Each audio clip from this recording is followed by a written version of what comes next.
नमस्कार दोस्तों, जय हिंद, वंदे मातरम। गुरुजी स्टडी के यूट्यूब चैनल पर आप सभी मेरे प्यारे भाइयों बहनों का एक बार फिर से मैं स्वागत करता हूं। मैं हूं आपका दोस्त परवेज खान। दोस्तों, आज हम बात करते हैं सी टेट के मनोविज्ञान के अंतर्गत चैप्टर 2 का, जिसका नाम है विकास एवं विकास को प्रभावित करने वाला कारक। जी हाँ, विकास एवं विकास को प्रभावित करने वाला कारक। और वीडियो को स्टार्ट करने से पहले मैं एक बार आप सभी से निवेदन करूंगा कि जो मेरे भाई बहन मेरे चैनल पर पहली बार देख रहे हैं वो मेरे चैनल को अभी लाइक और सब्सक्राइब करें, गुरुजी स्टडी को। तो आइए, समय को बिना गवाए हुए आज के टॉपिक को यहीं पर स्टार्ट किया जाता है। दोस्तों, विकास एवं विकास को प्रभावित करने वाले कारक में पहला पॉइंट दे रहा है क्या? विकास एक व्यापक प्रक्रिया के रूप में स्वीकार किया जाता है। विकास एक व्यापक प्रक्रिया के रूप में स्वीकार किया जाता है जिसका प्रमुख अंग बाल विकास एवं वृद्धि को माना जाता है। मतलब कहने का मतलब ये है कि विकास एक व्यापक क्रिया का मतलब कि विकास एक बहुत बड़ी प्रक्रिया होती है, जो कि आप जानते हैं कि एक दिन में तो ये जो है कि कंप्लीट होती नहीं है, बल्कि क्या होती है, एक लंबे समय तक ये चलती रहती है। इसीलिए कहा जा रहा है यहाँ पे कि विकास एक व्यापक प्रक्रिया के रूप में स्वीकार किया जाता है। बिल्कुल सही बात है। जिसका प्रमुख अंग बाल विकास एवं वृद्धि को माना जाता है। क्या? बाल विकास एवं वृद्धि को इसका मुख्य अंग माना गया है। ठीक है दोस्तों, और आज का टॉपिक हम सीटेट के लिए बाल मनोविज्ञान का बिल्कुल निचोड़ लेकर आपके लिए मैं आया हूँ। तो आप वीडियो छोड़कर कहीं नहीं जाइएगा, स्टेप बाय स्टेप सारे पॉइंट को देखिएगा। परीक्षा की दृष्टि से यदि देखा जाए तो सारे पॉइंट अपने आप में काफ़ी महत्वपूर्ण और इम्पोर्टेंट हैं। तो आइए अगला पॉइंट देखते हैं हम कि दूसरा पॉइंट इसमें कह रहा है क्या? विकास निरंतर चलने वाली प्रक्रिया है। मैंने पहले ही आपसे बताया कि विकास एक लंबी प्रक्रिया होती है जो कि एक दिन में समाप्त होती नहीं है। तो इसीलिए कहा जाता है क्या कि विकास निरंतर चलने वाली प्रक्रिया, अर्थात मतलब कंटिन्यू चलती रहती है। और कब से कब तक चलती है? जो कि भ्रूणावस्था से लेकर प्रौढ़ावस्था तक चलती रहती है। विकास कब से कब तक होता है? भ्रूणावस्था। देखिएगा, माफ़ कीजिएगा, यहाँ भ्रूणावस्था कर दिया गया है, टाइप मिस हो गया है, भ्रूणावस्था होगा। ठीक है, भ्रूणावस्था से लेकर प्रौढ़ावस्था तक चलती है। ठीक है, बात क्लियर हुआ। अगला पॉइंट कह रहा है क्या? विकास एक प्रगतिशील प्रक्रिया है। इसमें सदैव प्रगतिशील एवं सकारात्मक गतिविधियों को सम्मिलित किया जाता है। बिल्कुल, विकास में आप देखते हैं बच्चों, देखते हैं आप मेरे फ्रेंड कि विकास दिन प्रतिदिन क्या होता है? प्रगति के मार्ग पर जाता है। क्या कभी आपने सुना है कि विकास घटता भी है? विकास जब शब्द दे दिया तो दिन प्रतिदिन उसको बढ़ना ही है। जैसे बच्चा छोटा होता है, फिर थोड़ा सा उससे बड़ा होगा, फिर जरा और उससे बड़ा होगा, यानी दिन पर दिन एक समय ऐसी आता है कि जाके वहाँ पर रुक जाता है। तो ये विकास आप देखिए इस क्रम में जा रहा है कि नहीं जा रहा है। तो इस प्रकार से यही कहा गया है कि विकास एक प्रगतिशील प्रक्रिया है। इसमें सदैव प्रगतिशील एवं सकारात्मक गतिविधियों को सम्मिलित किया जाता है। अगला नेक्स्ट पॉइंट कह रहा है क्या कि विकास एक सकारात्मक एवं सुधारात्मक प्रक्रिया है।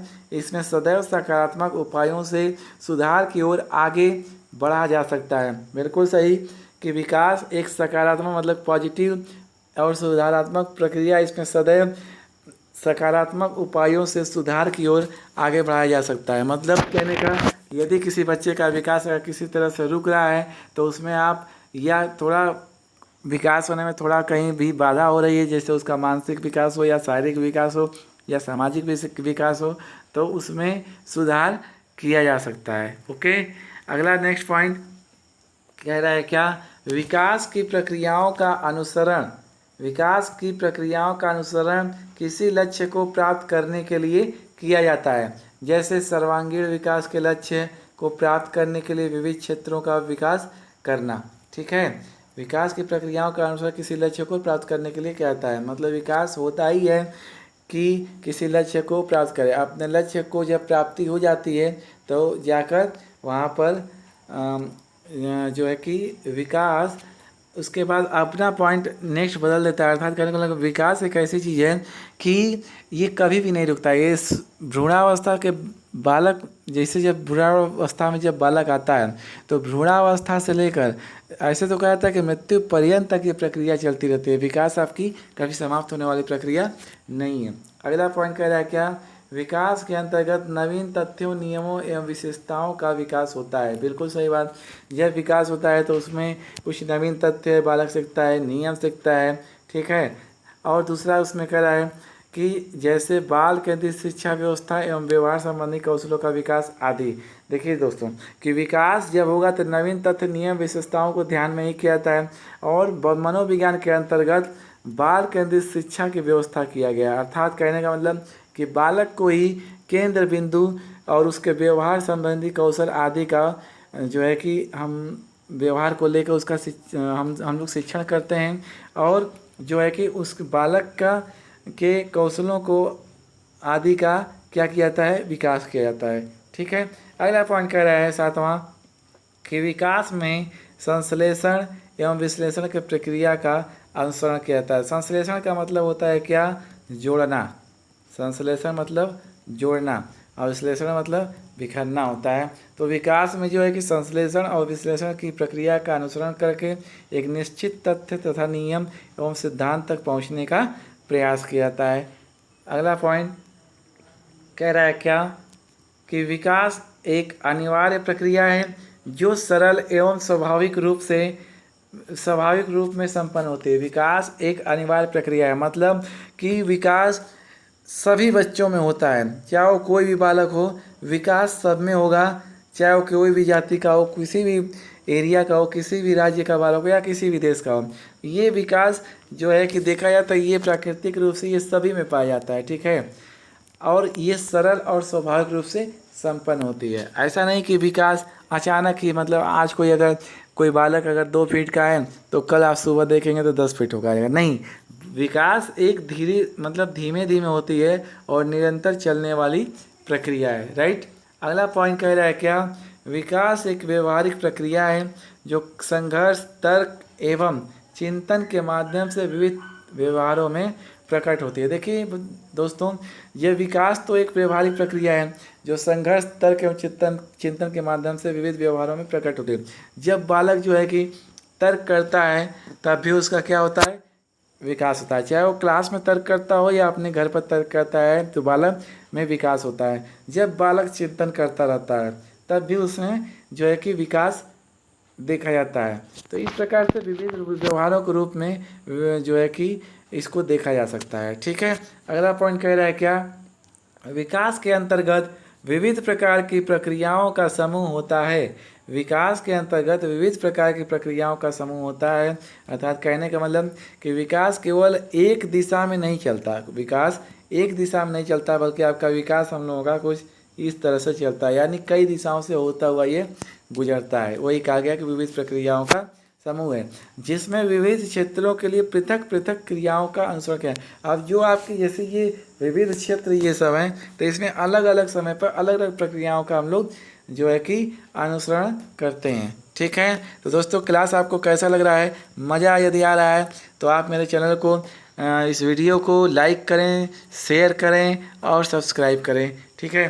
अगला जो है कि पॉइंट बोल रहा है कि विकास को प्रभावित करने वाले कारक। अब देखिए दोस्तों, विकास को कौन कौन से कारक प्रभावित करते हैं, तो आइए इसे हम देख लें कि विकास में को प्रभावित करने वाले कारक में परिवार का वातावरण विकास की प्रक्रिया पर सकारात्मक एवं नकारात्मक प्रभाव कर रहा है।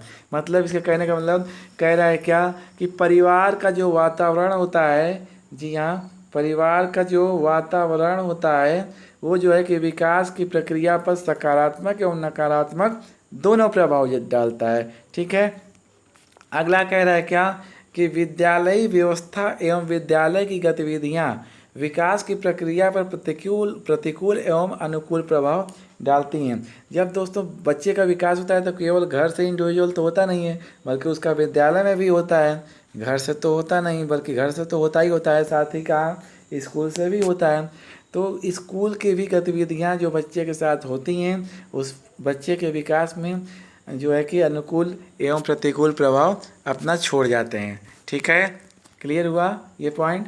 अगला पॉइंट कह रहा है क्या, बालक की सामाजिक एवं आर्थिक स्थिति द्वारा भी बालक पर प्रतिकूल एवं अनुकूल प्रभाव विकास के रूप में प्रदर्शित किया जाता है। दोस्तों, जो बालक की सामाजिक और आर्थिक उसकी घर की स्थिति होती है वो भी जो है कि बालक के विकास में अपना प्रतिकूल रूप से और अनुकूल रूप से अपना प्रभाव जो है कि छोड़ती है।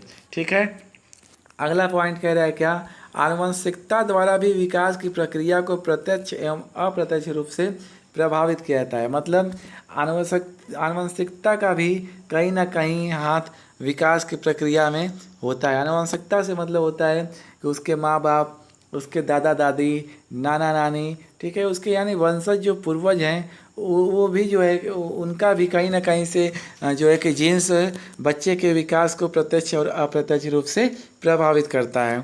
अगला पॉइंट क्या इसमें देखिए लिया जा रहा है कि शिक्षक की सामाजिक स्थिति भी अर्थात शिक्षित एवं अशिक्षित समाज वातावरण भी विकास पर अनुकूल एवं प्रतिकूल प्रभाव डालता है। अर्थात कहने का मतलब कि शिक्षक की जो सामाजिक स्थिति है, शिक्षक कैसे समाज से आ रहा है, उसका भी बालक के ऊपर प्रभाव पड़ता है।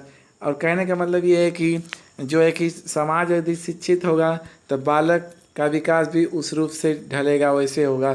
यदि अशिक्षित समाज में बालक को छोड़ दिया जाए तो उस रूप से बालक का विकास होगा लेकिन एक शिक्षित वर्ग हुआ और एक अशिक्षित वर्ग हुआ, दोनों बालकों का आप देखेंगे तो दोनों में कहीं ना कहीं बहुत ज़्यादा डिफरेंट देखने को मिलता है। तो इसीलिए कहा गया है कि शिक्षित और अशिक्षित समाज द्वारा भी विकास पर अनुकूल और प्रतिकूल प्रभाव पड़ता है।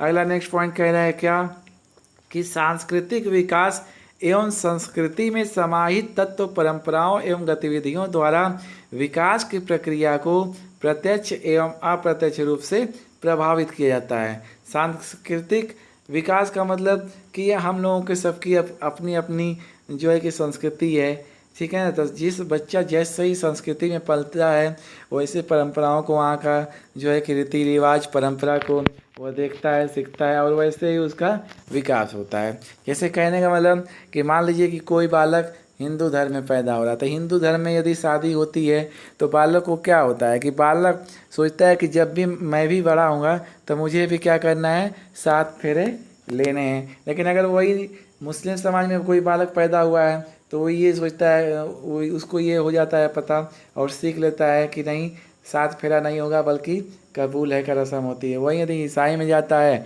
तो वहाँ पे लोग एक दूसरे को मतलब जो है कि ईसाई धर्म के जो गुरु होते हैं वो उनको जो है कि शपथ दिलाते हैं, इस प्रकार से उनकी शादी होती है। तो कहने का मतलब कि सबके अलग अलग जो है रीति रिवाज है, संस्कृति है। तो जैसे संस्कृति का भी बालक के विकास पर प्रभाव पड़ता है।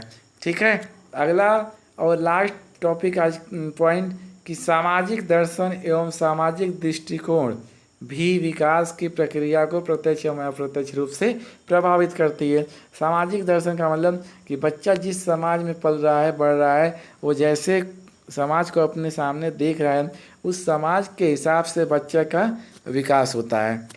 किसी समाज में यदि भोजपुरी भाषा का यूज किया जा रहा है तो बच्चा भी क्या, भोजपुरी का उसके अंदर विकास हो जाता है। यदि कन्नड़ तरफ है, मलयालम भाषा की तरफ उसका पालन पोषण हो रहा है तो बच्चा लाख आपके यूपी का होगा लेकिन वो उधर से आएगा तो कैसा बोलेगा, कन्नड़ बोलेगा, मलयालम बोलेगा। ठीक है, तो ये सब भी उसको जो है कि सामाजिक दृष्टिकोण भी और सामाजिक दर्शन भी बालक के विकास को प्रभावित करते हैं। तो दोस्तों, आज का मेरा वीडियो आपको कैसा लगा?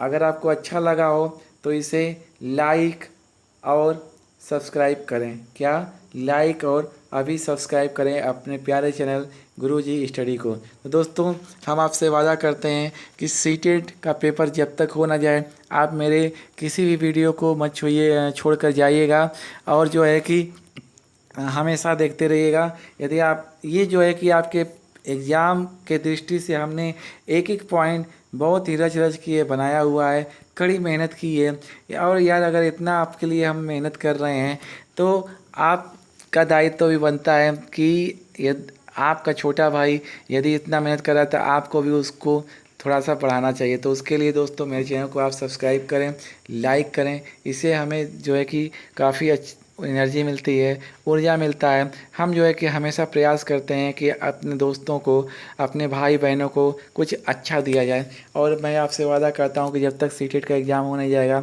मैं आपका पेपर को पूरा कंप्लीट कराऊंगा। ठीक है, तो दोस्तों आज के लिए इतना ही। धन्यवाद। जय हिंद।